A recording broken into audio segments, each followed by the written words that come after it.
میں نے پوچھا بابا جی حسد کیا ہے؟ کہنے لگے رب کی تقسیم سے اختلاف رکھنا۔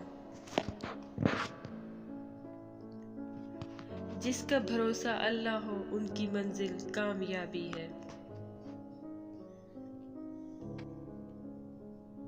بس اللہ ہی بہترین محافظ ہے، وہ سب مہربانوں سے بڑا مہربان ہے۔ ٹھوکر بھی انہی کو لگتی ہے جن کو رب نے تھامنا ہوتا ہے۔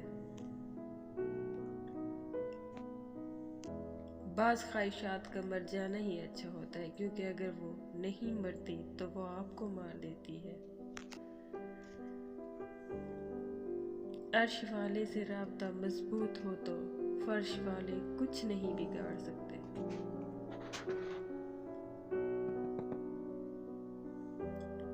تقدیر کے لکھے پر کبھی شکوہ نہ کیا کرو، تو اتنا عقل مند نہیں جو خدا کے ارادے سمجھ سکے۔